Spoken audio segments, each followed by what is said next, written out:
Kocha mpya wa Yanga Pedro Gonçalves alizaliwa Februari 7 ya mwaka 1976 jijini Lisbon nchini Ureno. Jina lake kamili ni Pedro Valdemar Soares Gonçalves, kocha ambaye safari yake kwenye dunia ya soka imejengwa juu ya maarifa, nidhamu na matokeo halisi ya mchezo huo.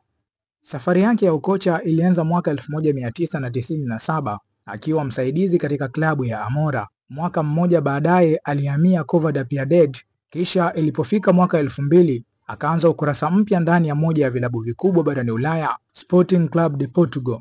Awali alihudumu kama msaka vipaji ama mpelelezi wa wachezaji, yani scout, kisha akapanda hadhi hadi kuwa kocha wa akademi ya vijana wa Sporting, akifundisha vipaji chipukizi kwa zaidi ya miaka 14 hadi ilipofika mwaka 2015.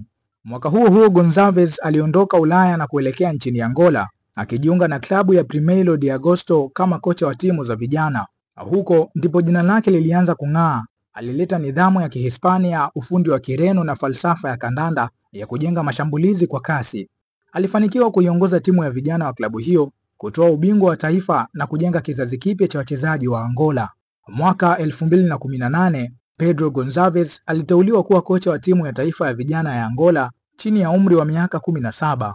Ndipo akaandika historia akiipeleka Angola kwa mara ya kwanza katika kombe la dunia la vijana chini ya umri wa miaka 17 baada ya kumaliza nafasi ya 3 kwenye AFCON na vijana hao walio chini ya umri wa miaka 17. Mwaka huo huo akatoa kombe la Kosafa akifungua ukurasa mpya kwa soka la vijana la Angola. Kutokana na mafanikio hayo alipewa majukumu makubwa zaidi, akaanza kuinoa timu ya taifa ya vijana chini ya umri wa miaka 20 na 23 na mwishowe mwaka 2019 akateuliwa kuwa kocha mkuu wa timu ya taifa ya wakubwa Palas Negras. Chini ya uongozi wake Angola ilipiga hatua kubwa sana.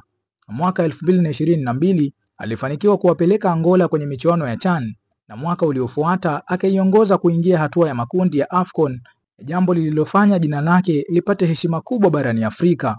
Katika AFCON hiyo aliongoza Angola kupata alama 7 katika hatua ya makundi na kufika hatua ya robo fainali kwa mara ya kwanza katika historia yao. Walitoa kipigo cha bao 3-0 kwa Namibia katika hatua ya 16 bora kabla ya kutolewa na Nigeria kwa bao 1-0. Mafanikio hayo yalimfanya kuandika rekodi mpya kama kocha bora zaidi kuwahi kuinoa Angola, na ilipofika mwezi Juni ya mwaka 2024 alifikisha mechi 50 na taifa hilo, na mwezi Julai akatoa kombe la Kosafa la kwanza kwa Angola ndani ya miaka 20. Mwaka mmoja baadaye akarudia tena taji hilo, hivyo kuifanya Angola kutoa mataji mawili mfululizo chini ya uongozi wake. Mnamo Septemba 5 ya mwaka 2024 alivunja rekodi ya kuwa kocha mwenye ushindi mwingi zaidi katika historia ya Angola baada ya kuiangusha Ghana kwa bao 1-0 nyumbani kwao, ushindi uliomaliza rekodi ya miaka 24 bila Ghana kupoteza mechi ya mashindano akiwa nyumbani. Baada ya safari ndefu na yenye mafanikio makubwa nchini Angola, tarehe 18 Septemba ya mwaka 2025 Gonçalves alitangaza kuachana na timu hiyo ya taifa, na siku chache baadaye tarehe 25 Oktoba klabu kubwa Tanzania Young Africans ikatangaza rasmi kumteua Pedro Gonçalves kuwa kocha wao mkuu. Ni kocha mwenye uzoefu wa zaidi ya miaka 25, aliyelelewa katika falsafa ya Sporting Lisbon, akijulikana kwa nidhamu, maono makubwa na uwezo wa kubadilisha timu kuwa mashine ya ushindi uwanjani. Kwa mashabiki wa Yanga, ujio wake ni zaidi ya habari, ni ahadi mpya ya mafanikio, nidhamu na ubora wa kimataifa.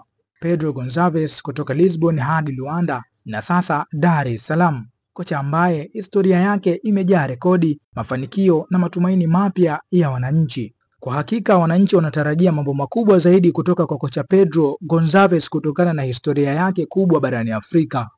Imeandikwa na kusimuliwa kwako na Bakari Chimpanga.